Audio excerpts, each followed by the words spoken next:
Next up, we have Maggie Fox and Senator Mark Udall.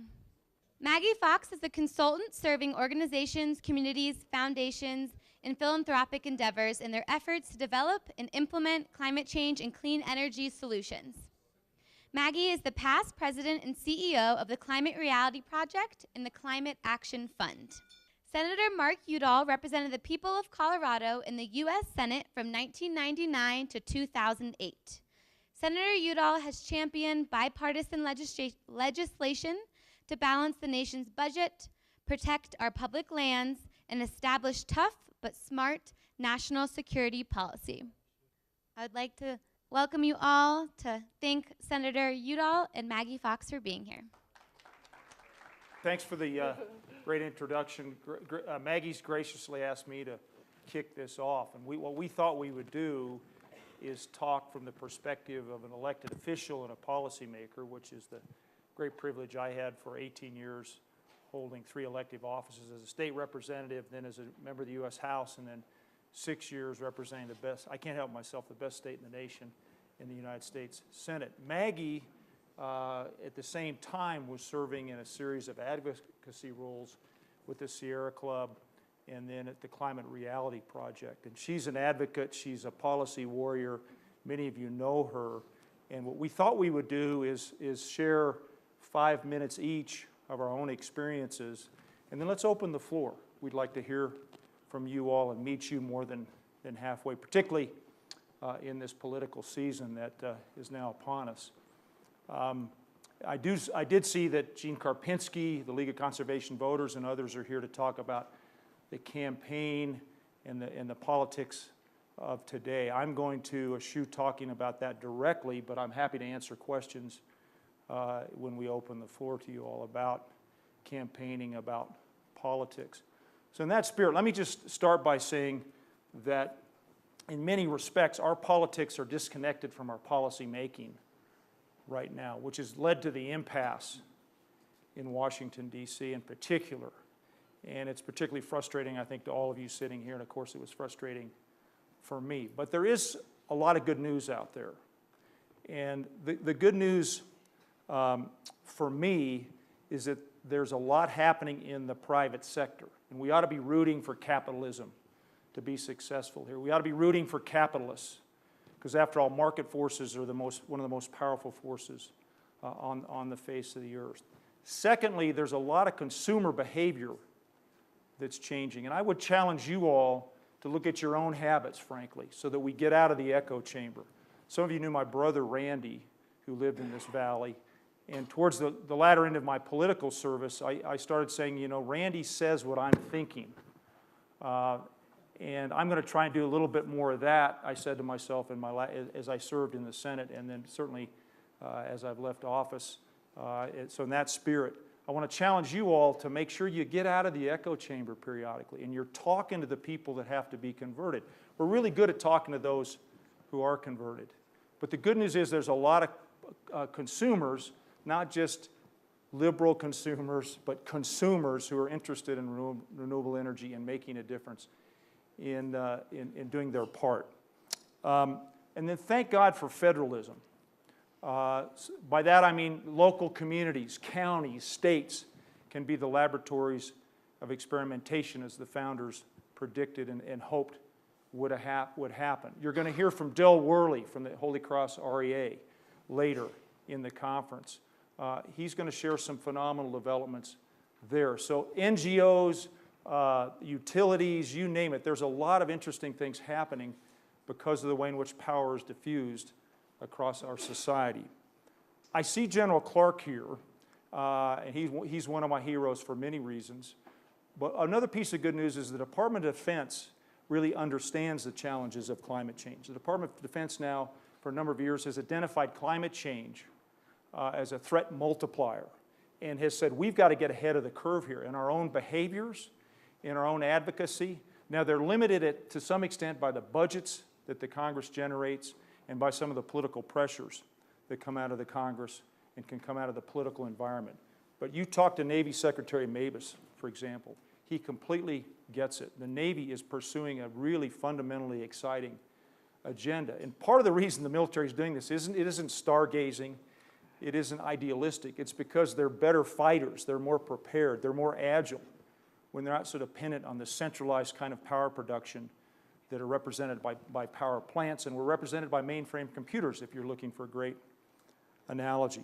So there's a lot of good news out there, but what's lacking is, I think, what George Shultz put his finger on, the former Secretary of State, a Marine in his 90s, a statesman, someone who we really ought to look to. And he said we ought to do three things. We ought to put a fee on carbon, we ought to 25X the research and development at the federal level, and we ought to end all subsidies.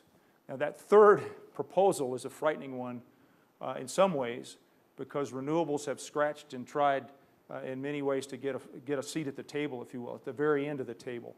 Energy efficiency technologies barely get mentioned in some of those conversations. But George Shultz has put his finger on it. Now, will we get a carbon fee? My prediction is not till 2022, when the House of Representatives has a chance to change over. Having said that, I would tell you that there is a chance, though, and you all should be aware of these conversations, if and when we take the steps needed to strengthen the U.S.'s balance sheet. Our balance sheet is distressed. We need more revenue. We also need to slow the growth of some of the programs. As important as they are, they can't continue to grow like they have, or we're going to push those costs and those debts onto our children and our grandchildren, which is immoral as a starter. But in the search for new revenue, there have been a lot of quiet conversations about a carbon fee that would be revenue neutral, that would drive changes in the marketplace. So keep your eye on that possibility. Finally, let me end on this note before I kick it to Maggie. I campaigned on climate change in a number of my races, and I campaigned on climate change in 2014. I felt a moral obligation to campaign on what the science is showing us and what the threat is.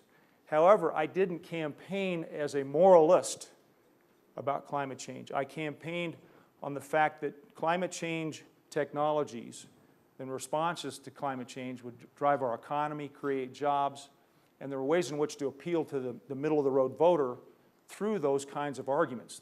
Climate change responding to climate change with new technologies will create jobs.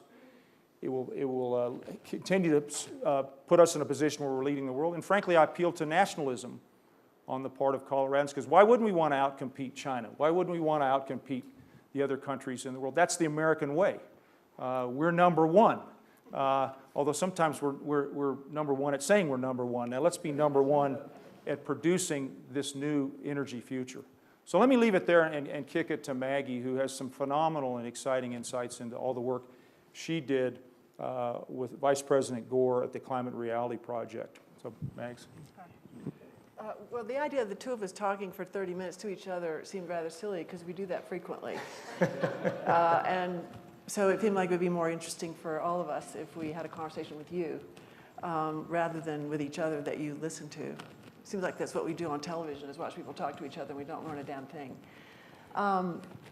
So our careers have both been very different and paralleled very closely over the years.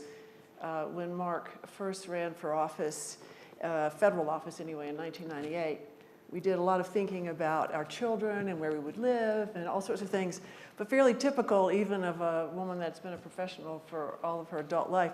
I didn't think about my work in a very precise way until after Mark won, and he didn't run not to win, so the goal was to win, because I used to testify in front of the committees very frequently that Mark later served on, and it became like, oh, how does that work? There were no real ethical issues, but there were issues of perception. And I bring that up because I think we've had a fairly unique partnership in the world of politics and policy, particularly in the heated atmosphere of politics in the late 20th century and the 21st century. My career was fairly interesting from the point of view of where we are today, looking back and going forward, and why that, I think, is relevant to climate. I began as an environmental lawyer and had the absolute joy of starting my career working for the Sierra Club at a time in the first year of my job running a 4-state region in the Southwest, write 7 pieces of legislation around public lands, wilderness designations, and/or threats to public lands that I was actively and aggressively working on, and all of them passed. Not necessarily all of them passed in the way I wanted them to, or any of us would have wanted them to, but we were in the mix, and legislation was moving all the time. By the time Mark got to the Congress in 1998, it had already slowed down significantly, but it was still a very active time in legislative history in the United States, in all areas, not just in the area of environment, but in the area of solving problems. We legislated all the time. And in the years of his service in the House, it started grinding, slowing down more and more. Mark doesn't often tell his own story as well as I do, and I think he tells mine better than I do, so I'll do a little of that. In 2004, was that one of the ballot initiatives, 2004? Yeah, number 37. Because nothing was happening in the Congress, and because the state legislature wasn't moving, Mark co-chaired, along with Republican Speaker of the House, Lola Spradley, a statewide ballot initiative which began Colorado on its journey to a renewable energy future. This was a Democratic member of the House of Representatives, and it was both an explicit statement that the federal government wasn't doing this, and it was an explicit statement that you couldn't move legislation in the state legislature to drive real change either. It was 10%, and it seemed aggressive to the voters, but not aggressive enough not to pass it. It's now 30%. And once it passed at the ballot, it then was amplified several times over in the state. Why is that important? Because it was another piece of what I see as a trend in how we get things done on the clean energy and climate arena. None of the traditional avenues are very useful to us, nor have they been for quite a while. And I think that our tribe, because I actually think that's what this room is and what we live within a tribe of people who are passionate about climate and clean energy, but on all levels, economically, in terms of our spiritual values, our sense of the future. Every part of us is driving towards this recognition by the world that we need to get on with this. It's interesting, the journey that we've been on of watching policy and the implementation of policy change in terms of how it's implemented. So now I would say that pursuing federal policy is not a waste of time, but it is not where change is happening in the United States. And that in fact, the multiplier effect of change is happening in the private sector and in the NGO world. And the partnerships between NGOs and businesses are what I used to think of partnerships with people who ran for office. Because quickly, people in the world of pursuing public policy, we are all very guilty of thinking that we have a good idea, that someone who's in office should just do it. And we don't even really need to explain it. And for years, I used to teach lobbying workshops to activists in the environmental movement who historically are the worst of all, of expecting that their brilliant ideas shall be implemented because they are by nature brilliant. And you should just get it, and the fact that you might have constituencies who don't understand them or who aren't reflective of them is irrelevant because we're right. We still act that way, and we're still behaving that way, I think, across the globe and even in the business sector. And part of our own challenge is changing our way of operating, not just watching how the world is changing, but actually changing ourselves. We're ridiculously stuck in some of our habits of righteousness. In fact, our righteousness has grown past boring to me, but becoming quite ineffective across the board. In the sense of where we're going, I've been playing around with the idea of naming my consulting work, and I'm thinking a lot about the number 4, and change, or 4D.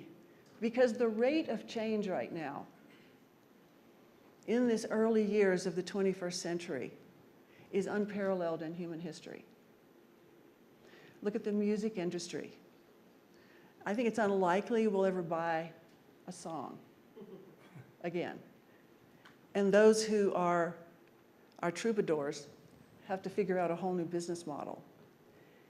Vehicles, transportation, telephones, the rate of change is beyond explicable. And yet we, as a community, are looking at the same strategies that I used when I began my career in the 70s. Some of those strategies are fundamental to us as human beings, like organizing, like communicating with people in ways that they understand, and remembering that you have to listen before you speak. But most of the methods with which we do it are beyond dated. And the rate of communication challenge is such that while we talk about a 21st century clean energy economy, we are still communicating in ways like it's the earliest 20th century.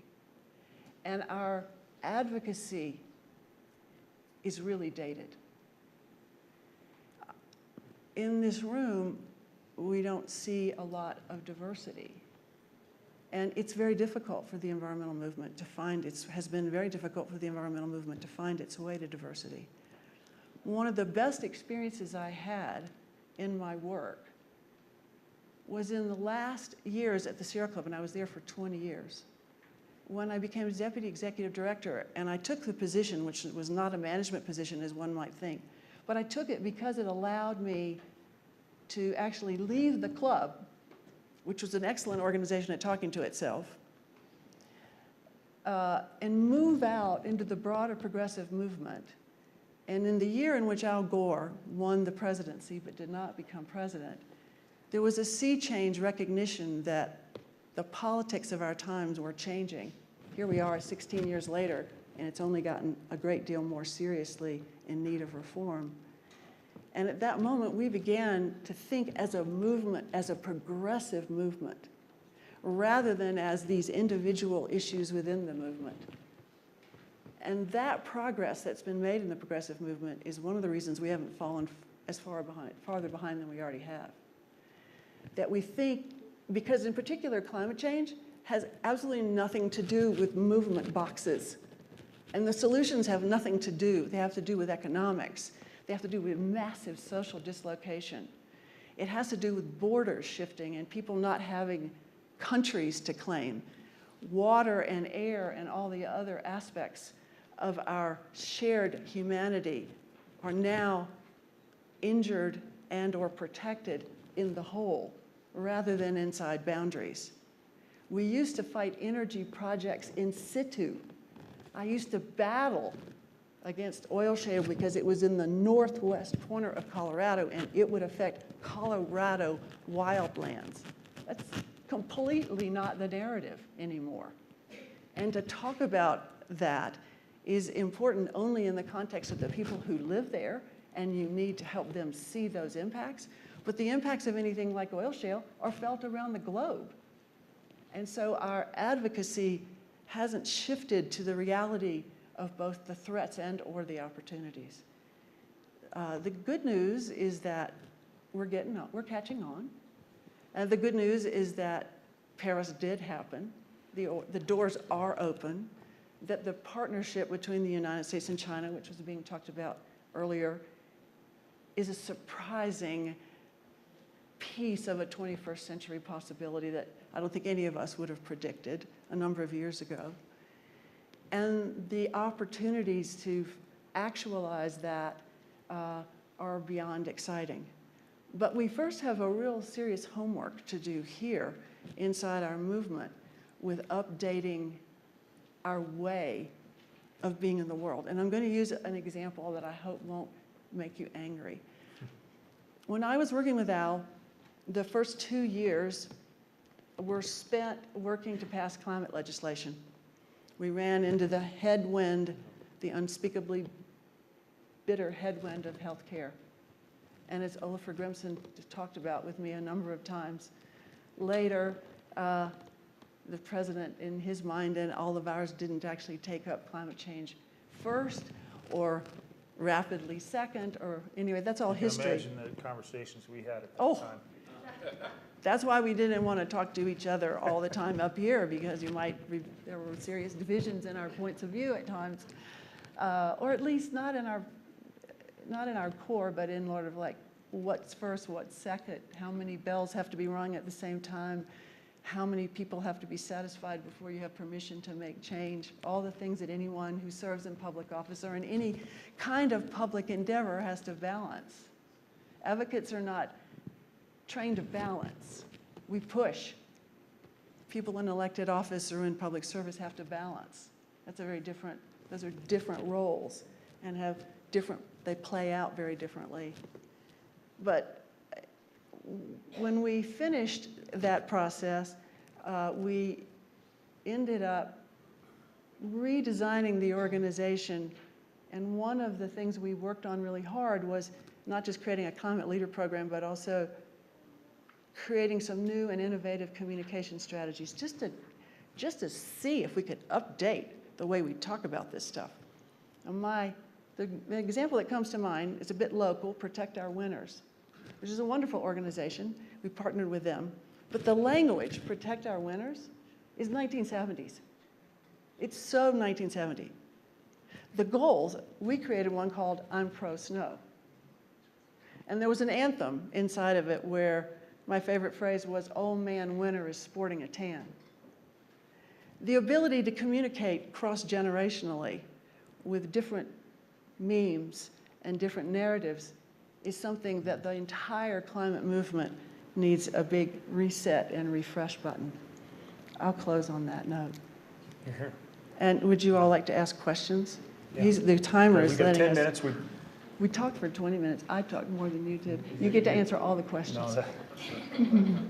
Yeah, I'm thrilled Maggie shared with you the evolution in the Climate Reality Project from pushing for legislative solutions, which is what we've all been trained to do and what we learned in our civics class.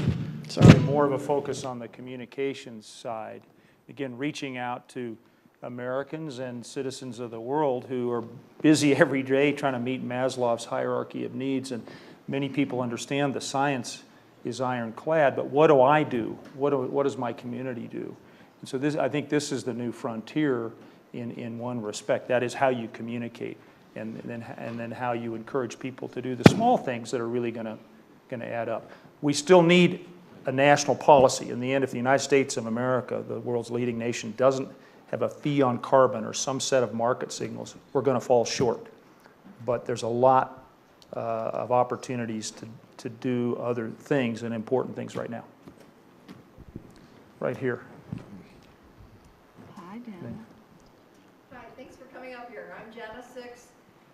It's tough duty to come up here Really tough, really beautiful. to see Capitol Peak on the drive up to Snowmass. To keep following up on the conversation on civic engagement, Social Innovation Review just had an article recently about the new kind of campaigns that seem to be successful. They looked at 47, and they talked about the Keystone Pipeline campaign and how it was a new model. Before I would express what they think made it successful, I'd love to hear what you think worked in that campaign and if there's something there that could be replicated. Let me say something for 60 seconds and then kick it to Maggie. The Keystone Pipeline campaign was successful in the context of wanting to play defense, in the context of wanting to stop something from happening. What we're faced with here is being proactive and making things happen, and I think that's the big difference. Let me kick it to Maggie, because we also had some very interesting conversations about the Keystone Pipeline. I said to her early on, why is the environmental community focused on this particular issue when there's so many other important threats and important opportunities? In the end, it looks to me like the community is going to break its pick on a debate, if you will, that really won't have any winners one way or the other. And it took a lot of energy. There's a concept of opportunity cost. And could those energies and that focus be applied to some other other areas of need. I don't have the answer, but I can tell you on the one hand, I certainly had empathy for and an understanding of the importance of the issue, that is the Keystone Pipeline. But I saw an enormous amount of energy go into it that on what, relatively speaking, what is a small-scale initiative. I'm going to be frank with you in the larger scheme of things. But I said I was only going to talk a minute. I'm going to kick it to Maggie. I talked 2 minutes. Well, we both agree on that, Jana, which is that we didn't always agree on how to handle the reality of the Keystone Pipeline political debate, but we both agreed that it wouldn't have been my choice for a strategic endeavor for the community. I think my personal view is that it arose out of the loss of climate legislation in 2010 and the absolute failure of those organizations, and there were 60 of us, to do the kind of debrief at the end of that legislative fight that led us to come up with a plan. The vacuum created by the absence of a clear debrief and recommendations about how to go forward created an opportunity for somebody, and in this case 350, to just decide we're just tired of losing and we're going to pick something and we're going to bloody fight to win. And in that sense, it was an enormously successful campaign. But if you look at the scope of our challenge, it wouldn't have been what I would have chosen. And we both agreed on that. I would also say that Mark voted as those in the advocacy community would have wanted him to do on every opportunity on Keystone. And there were a lot of people in the business community in Denver who took it to him in 2014 precisely because of that vote. So from my point of view, was Keystone worth that? I don't know. I don't think so, actually. That's very personal. Yeah, there are those moments where you got to draw lines, and I understand that is a part of the philosophy behind the Keystone fight. 20-some years ago, we stopped the Two Forks Dam from being built. Was at the point at which the mindset of us all about how we store water changed, how we use water in the West? Did it have a broader utility? You could certainly make that strong argument. Stopping Keystone, did it draw a line in the sand, literally and figuratively? Say we're not going to be developing these dirty fossil fuels anymore?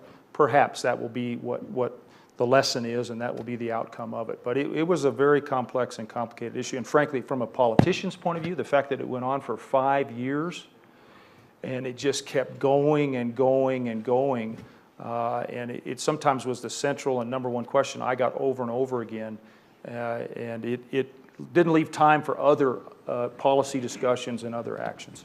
Let's go back over here. Okay, I think they got me first. So, hi, Oh, yeah. Maggie, Senator Mitch Hescox from the Evangelical Environmental Network. Great. I'd like to Thank push you for back what you're on what Maggie just said on old paradigms. Yeah. You just mentioned, basically you said that you have to be part of the progressive movement to be setting where you're at. And I think that question is the wrong attitude and where many of the environmental groups have been for the past 20 years. And I would say if we're really going to handle and tackle climate change and new energy economy, it can be not only the progressive movement, but it needs to find a way to bring a large part of the other part as well. I definitely agree with you. But the language that you just used basically helps us to exclude other people. And I guess it's part of this will be my commercial for my talk tomorrow. But I hear that all the time, that it's a progressive movement. And it cannot be a progressive movement and will never win.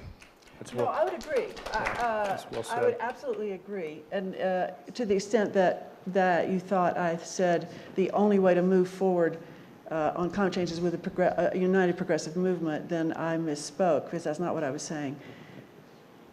The environmental movement operated for a good many years as if a broader set of values were not shared, and there was not communication and understanding of all the other aspects of what you would call a progressive approach to life. When it comes to climate change, you're absolutely correct. The progressive movement, in its most unified and broadest context, will not drive change that we need for a 21st century clean energy economy. It's one piece of a broader strategy, which is why I think it's so important to shift some of our communication narratives, because they are aimed at a progressive infrastructure rather than the broader public. Yeah. I'm so glad you're here. And there was a wonderful conversation I heard a number of years ago. What's the reigning ideology or central organizing values of the American public? Are they liberal? Are they conservative? Are they right? Are they left? And there were some very thoughtful people there who pointed out that really the reigning value system of Americans is opportunity and freedom and fairness. And one of the great hooks, and I bet you'll talk about this, is renewable energy, more choices in that arena, is about freedom. That's what freedom is. It's choices. And I've had a lot of fun in some of the rural areas of Colorado and with some of my conservative friends saying, hey, you ought to have solar panels on your house because you're then you're free to the utility, running those lines into your house, spying on you, taking a look at what you're doing. It's a little bit tongue-in-cheek, but there is a section of American society that gets excited about the freedom that comes without being dependent on an REA or a utility or the big corporate interests. It's why it's fun plugging that electric car. Now, you got to talk about where the electrons come from. But anyway, that's great you're here, and that's a very good point. Yeah, thank you. Bob Goff. We'll do one more quick question, yeah. Intertribal Council on Utility Policy. Thank you for the discussion this morning. There are some winners in Keystone. Folks in Nebraska and South Dakota are very pleased to have seen the president pull the plug. But it raises a bigger issue that I think is galvanizing from the rural areas, and it's concern about eminent domain and these large pipelines and other transmission issues, particularly for private profit and for private destruction of the world, if you will. Our PUC in South Dakota didn't want to even talk about what was in the pipeline.